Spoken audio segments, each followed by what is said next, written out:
What's going on, everybody? We're back with another Sunday talk. Doing it a little late this time, but it's all good. We're still getting the episode to you guys. So we got 5 questions today. Little easy episode. So yeah, we'll just go right into it. The first one from our forever freshman, or my forever freshman, at Thomas underscore Damrell. How do you guys feel about the play-in tournament? I'll start with Liam this time. Just like, do you like it? Not like it? I don't know. I haven't really been a big fan of it so far.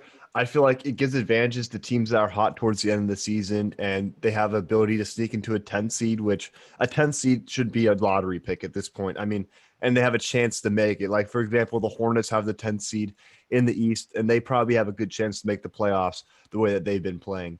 I just don't understand it. I'd rather have a full 82 game schedule. I'd rather have, that stats are staying the way they are, that like people are gonna be able to go after, the points records and all that stuff like that. I'm just not a big fan of it. I mean, we'll see how it goes. I think it's more exciting a little bit because we have the one game series to pay attention to, but otherwise, I wouldn't say I'm a fan of it. Interesting. What about you, Jose? I think from the player's perspective, like if I'm a player, I'm mad as fuck about this rule. Like it was understandable to have in the bubble because of the way the season got cut, and there's no way we were gonna know how things were gonna play out by the end of the season. But like they played basically a full season this year. I don't think there's a need for a play-in. We know which teams are really like gonna be there, so I don't know. Yeah, no, I feel that 100%. Like for the players, like that must suck. Like you work like so hard the whole season, and just for you to like you get all the way like through the season just to like maybe like be done in like a game or two. Like that is like super frustrating. But dude, for us, like the play-in is awesome. Like for the fans, like the last like week or two, it's like more playoff atmosphere for like, and it's like it like you know. It makes you like not want to tank. It like there's more teams that are like much more competitive. They don't just like want to fall off and tank the rest of the way. They're like, oh shoot, like I have a chance to like get into that play-in tournament. That's all I need. Because once you're in the tournament, then anything can happen. I feel like so. I like it from the fans wise, but I completely get like why players are hating on it. Yeah. So next question from our friend of the show, Ibrahim. We got Boston has been nice the last half of the season. Do they have a shot at the finals? Me, no chance. Especially without Brown. Jose, I'll start with you this time. How do you think? I mean, I'm not saying it can't. We've seen crazier things happen, but I'm saying they need to step up if they really get there, especially Kemba, and they've got to be able to get through the Nets. Yeah, and I just kind of going off of that. I mean, Brown was so versatile as a two-way player. It's just, you have basically the replacement for them is two players. You have Marcus Smart's defense and you have Evan Fournier's offense. So it's good that they went out there and got Fournier, but I just don't think there's no way they're beating a healthy Nets or a healthy Sixers. Like they don't have enough guys out there to guard those perimeter guys on that team. And just to have to put all the weight on there on Jason Tatum and a guy like Kemba who's been struggling this season, who's been picked it up as of late though, which is good. That you're going to be putting on the role that all those guys now to pick onto. You got to put some of the smaller roles onto people like Peyton Pritchard, who's putting a lot of pressure on a rookie, or Semi Ojeleye, all these guys out there. I just don't think it makes sense that Boston has a chance. I think the second round is about as far as they're going to get, and then they're going to get eliminated. Yeah, I don't even see them getting into the second round. Honestly, I just think it would take like Embiid or one of the Nets guys or Simmons to like get injured for them to like potentially have a shot at it. I don't know. They don't have it this year. I think for them it's just like regroup and then just really like figure out first what they're going to do in the front office, and then from there figure out like just getting like quality guys around Tatum and Brown, because like you have like a generational like all-time duo. Like you just need to figure out the right pieces around them. Like you already have the two stars. You just need to build that Get a quality. competent center. Yeah, exactly. Like find some inside presence, and especially like Durant and B. There's so many guys that would dominate against them. So yeah, go out and find a center. That's why I wanted them to get Vucevic. That I think that would have been exciting, but I don't think they had enough to get Vuce. So next question, again, homie of the show, shout out Chase. He asked, do you think NBA reffing has become too soft? players getting teased for no reason. This one, we can talk about this one forever, but Liam, I'll start with you. NBA reffing, is it too soft now? I mean, I've seen some instances in the past where it's been bad. I think the most notable one, like a couple years, I mean, not a couple years ago, like almost 20 years ago when Tim Duncan was playing, he got a tech for laughing. And then there's like some stupid ones, like the Luca one the other night. Like he like just patted the ref's back as he was like going up for a layup and just using his momentum. He got teed up for that. It's just BS. And like I was looking at the numbers and like Dwight Howard has like 17 and Luca has 16. I didn't even know that was that many technicals. I mean, they don't show them enough on the media, but that's just crazy numbers to see from me. But I think one thing that it kind of goes away from is it doesn't let these rivalries happen. If you can't let these guys chirp at each other, there could be no like rivalries. We want the old school, like bad boy Pistons versus the Bulls kind of thing where these guys are chirping at each other, but they don't let them chirp. Like, let the guys play. I understand if it's getting physical, but like if they're just talking shit to each other, why should they be getting technicals? Yeah, 100%. What about you, Jose? Yeah, I mean, we saw LaMelo get tossed the other day for just moving a ref's hand while he was running or something.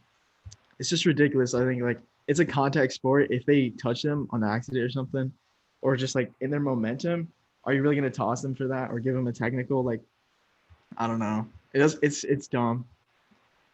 It's just Yeah, definitely. Yeah, it's annoying, but also I think like the players have just earned like the refs like being this soft and this kind of fragile in a sense because like everyone just constantly complains. It's like if they don't make the shot, like if they just straight up miss, like it's always like complaining for foul calls. If they miss, it's like, oh, where's the foul? They're just like going in on these refs. So it's like I feel like just like the guys like constantly yelling at the refs. They're just like their patience is just low. So now it's like when you have a little thing like that, like getting tapped or like what LaMelo did, it's like all right, like I don't have patience for this. You guys are yelling at me all game for all these foul calls. So I do like get it, but it just does suck to see because it's like there's people getting like it's a league about stars, and then you're throwing stars out for like the bare minimum when it should be nothing. So it's just annoying. Anything else on the refs? I think it's just a huge pace changer too. Like when it's a technical foul late in the game and the team has momentum and then you stop the game to shoot these free throws, it can really like mess up a momentum of a game. And like like you said, it's just BS to see like players having like that many techs in the season, like, and they're definitely not all warranted. I mean, you have to throw them out there because you can't let these guys just go crazy out there. But at the same time, like, Yeah. let the boys like chirp at each other, like let the rivalries sink in because there's really no authentic rivalries in the league anymore. I think the tech rules being soft do not help it. Yeah, exactly. Yeah, it's like you're getting text for like trash talk. I mean, trash talk's been going on for the whole duration of the NBA. So yeah, it's just weird. But next question, got Jose asking us, how does Albert Pujols fit in with the Dodgers? I don't know, Jose. How does Albert Pujols fit in with the Dodgers? See, this is something I've been thinking about since the other day when he was in trade rumors. I was like, where could he fit? But then I was like, okay, he said he doesn't want to sit on a bench and just like I'd ride a bench, right? And I'm like, dude, okay, you're 41, you're not who you used to be. He can probably get some lefty at bats off the bench, like against a lefty. Yeah. But I couldn't think of like a team where he could start at all, unless you're talking about the Orioles or something. But I don't think he would want to play there. So then I was like, okay, he goes to the Dodgers. Is he coming off the bench? Like, is he even playing at all? I don't know. Yeah, exactly. If he doesn't want to ride the bench, the Dodgers is like the last place he should have wanted to go then. Is he taking Turner? Yeah, I mean, going off one. that, like Lux is a young DH. guy. There's no DH for him on the Dodgers, so. Yeah, I mean, Lux is a young guy that came out there. They got Seager, Turner, and Muncy are both playing all-star level this year. So, I mean, basically, to answer that question in a different fact, he just fits the role of being a solid bench bat who's going to be a veteran for them, which is good. I mean, he's one of the all-time greatest first basemen we've ever seen. So he's going to be able to give, some good advice to those guys out there. The young guys like Bellinger, Lux, Smith, and so on and so forth. But otherwise, yeah, I mean, he's like, you got to ride the bench because he's not going to a team where he can play a DH. He's just going to pinch hit some attempts and maybe get some off day starts. Yeah, exactly. And like, I mean, I'm sure, he'll get his PT, once like the Dodgers starting to rest their main guys, maybe down the stretch or something. But I mean, yeah, you touched on it. Great locker room guy. He's been in the big moments before. I mean, this is someone that hit 3 home runs in a World Series game. He knows what it takes to win in the postseason. A mentor for these guys and just a solid veteran presence. I mean, that's got to be really it. The main reason why you sign him, just for what he brings off the field more than what he's gonna be able to provide you on the field. So, and then finally, our last question coming from our boy at JJ Dumars. What NFL matchups are you most excited for? And then who are your divisional winner predictions? So our matchups, we're going to plug our video. We'll put it up there somewhere, put in the link below. We already got our video for the matchups we're excited for. You guys can go and watch that and then come back to this. So we'll just go straight to our divisional winners. I'll start with you, Liam, this time. Give me your NFC teams first, and then Jose you can give yours. Yeah, so without kind of giving any background information, for the West, I'm taking the Rams. For the North, hot take, I'm taking the Vikings. For the South, I'm taking the Buccaneers. And for the East, I'm taking the Giants. What about you, Jose? All right, I'm gonna start with the South. The South, I'm taking the Bucs. The North, I will also take the Vikings. The West, I'm going Cardinals. And the East, I got to rock with Dallas. Had to. I picked someone different for the East. I got the football team. Fitzmagic coming in. Their defense is already stacked, ready to go. They won it last year, so I'm picking them to win it again. I also do have the Bucs in the South, and I chose the Packers just because, if with Rodgers there and Rodgers like somewhat invested, I think they've just owned this division. I don't see why they couldn't do it again. And then the West, I also have the Rams. I just think Stafford is just the missing piece that this team's been needing. So any team can win the North. I mean not North, the West though. That's the thing. Yeah, honestly, like the Cardinals might be like the worst pick, but they're talented as hell. Like they got D-Hop, they got Watt, they got Simmons, they got Budda Baker, they got tons of dogs. All 4 teams can win it. You can pick the Seahawks, any of the 4 teams, and you're like, you can't argue with them at all. Every team has an argument for sure. Yep. Even like the South, like the Saints, quarterback situation is a little weird, but the Saints still have one of the best rosters in the NFL. I like the Panthers as like a sneaky, kind of worst to first kind of, bold prediction. And then the Falcons, I think, their offense is going to be crazy. So the South is a really solid division too. But what about your AFC picks? I'll start with you this time, Jose. Who you got for the AFC? East, I'm taking the Bills. West, Bills Mafia. West, I'll go Chargers. Whoa! No, by like a game. Okay. North, I'm taking the Browns. And South, give me the Colts. Yeah. Okay, for sure. What about you, Liam? All right, so in the East, I'm taking the Dolphins. Go Fins, baby. All right, in the West, I'm taking the Chiefs.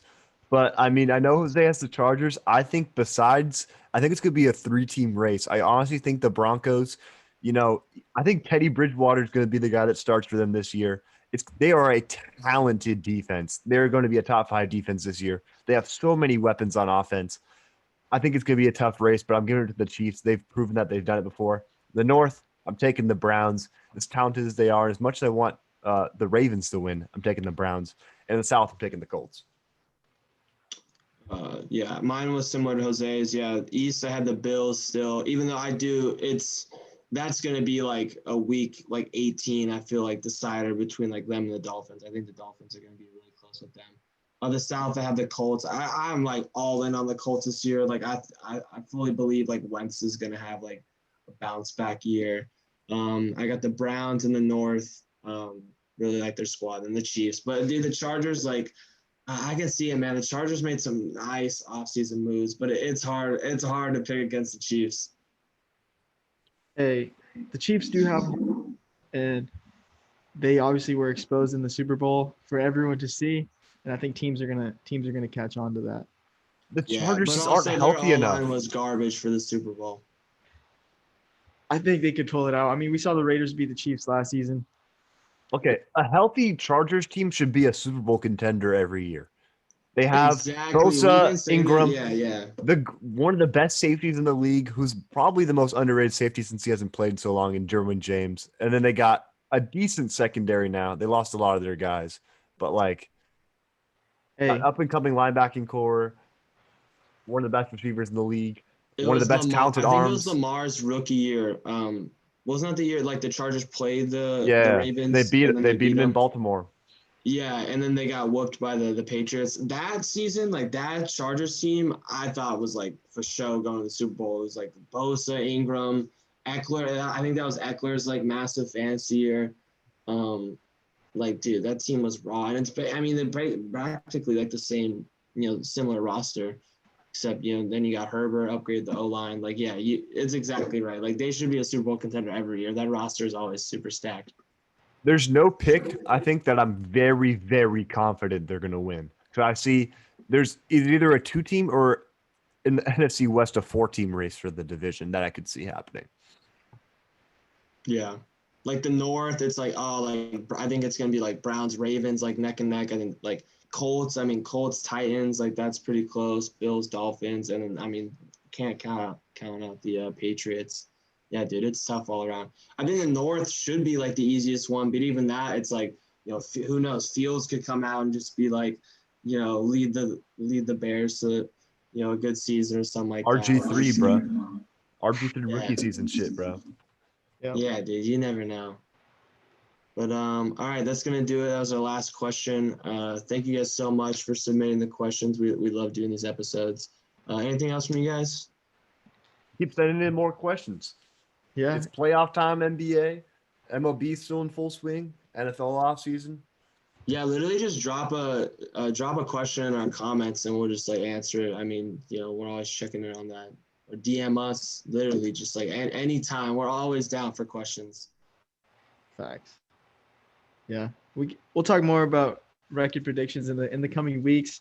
Who knows if that'll be next week's episode, but stay tuned for more. We'll definitely have more. Yeah, we'll get there. We're gonna need some more time to see what's up with training camp and stuff. Have they they've already started practice? Rookie mini camp.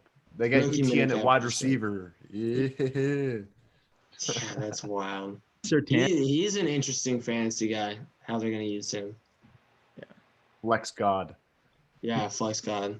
But without further ado, that's gonna be it for this Sunday talk. And then we'll see you guys next week with I don't know. We're gonna get you guys a video though. A video is coming. So without further ado, peace.